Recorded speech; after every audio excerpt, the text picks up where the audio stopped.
ভগবান, একটু দেখো। কি ভগবান, এই দয়ার শরীর তোমার?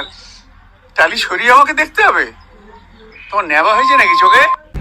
এদিন আজি কোন ঘরে গো খুলে দিল দ্বার, আজি প্রাতে সূর্য ওঠা সফল হলো কার। আমরা মুখোমুখি এমনই এক সূর্যের, এমনই এক আলো মুখের, শ্রদ্ধেয়, পরম শ্রদ্ধেয়।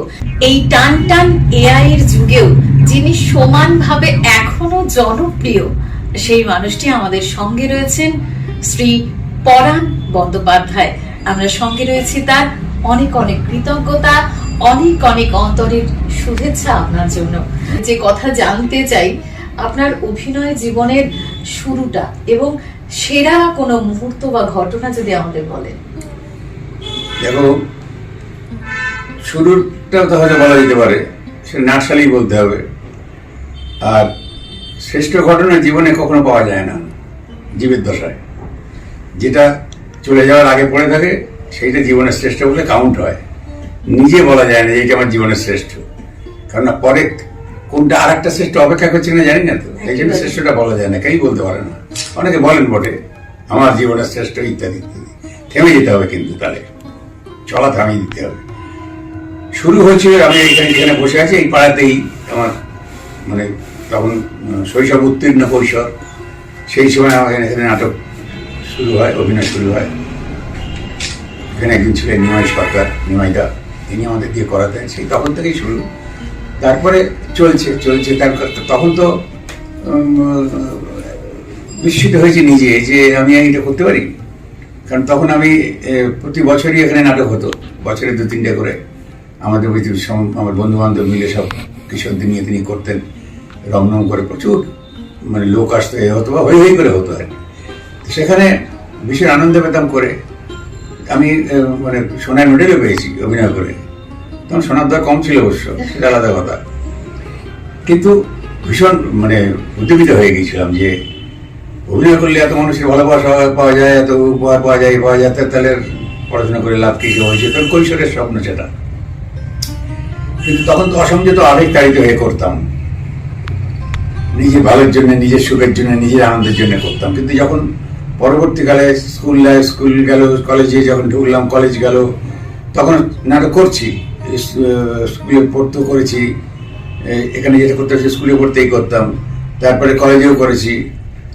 চাকরি জীবনে ঢুকে বৎসরান্তে যেমন একটা রিভু দমন হতো অবশ্যই, সেখানেও করতাম। তারপরে আমি গ্রুপ থিয়েটারে গেলাম, সেখানেও করেছি, ঋত্বিক ঘটকের সাথেও করেছি, আরও অনেক করেছি। তারপরে আমি প্রায় 65 সালে আইপিটিতে এসে যখন আমি জানতে পারলাম, বুঝতে পারলাম যে এতকাল যা করেছি বর্ষে ঘি ঢালা হয়েছে। কিন্তু সেখানে আমার ইনসিনসিয়ারিটি কিছু ছিল না, না জেনে করতাম। একটা আবেগ কাজ করতো, কিন্তু সেটা সংযত নয়, না জেনে। তারপরে যখন জানতে পারলাম যে নাটক মানুষের জন্যে, সমাজের জন্যে, মানুষের মঙ্গলের জন্যে, সমাজের মঙ্গলের জন্যে, লক্ষ্য আলাদা, উদ্দেশ্য আলাদা, সব কিছু জানতে পেরে যখন আমি অভিনয়টা শুরু করলাম, তখন বুঝতে পারলাম যে নিজের জীবনটাই বা কি, সেটাও নিজের জন্য নয়। তখন ভাবনা, চিন্তা, লক্ষ্য, আদর্শ সব একটা পথ খুঁজে পেল। বয়স সাপেক্ষে যদি ধরা হয়, একটা বড় কালকে আপনি প্রত্যক্ষ করেছেন, এই মুহূর্তে সংস্কৃতি কোন পথে রয়েছে আপনার মনে হয়? সংস্কৃতি পথে নেই, সে এখন পথ খুঁজছে। তার সামনে এতভাবে পথগুলো কামফ্লেজিং হয়ে গেছে, কোনোটা নোংরা ভরে গেছে, কোনোটা একগাদা কি সব স্তূপীকৃত হয়ে গেছে। ফলে পথটা কোনটা সেটা খুঁজছে এখন। মানুষের জন্য যে সংস্কৃতি, জীবনের জন্য যে সংস্কৃতি, সেই সংস্কৃতি এখন পথ খুঁজছে। কোথাও একটু ফাঁক পেলে একটুখানি এগোচ্ছে, আবার থমকে যাচ্ছে। গতিটা স্রোত হয়ে গেছে এবং একটু দিগ্ভ্রান্ত হয়ে গেছে।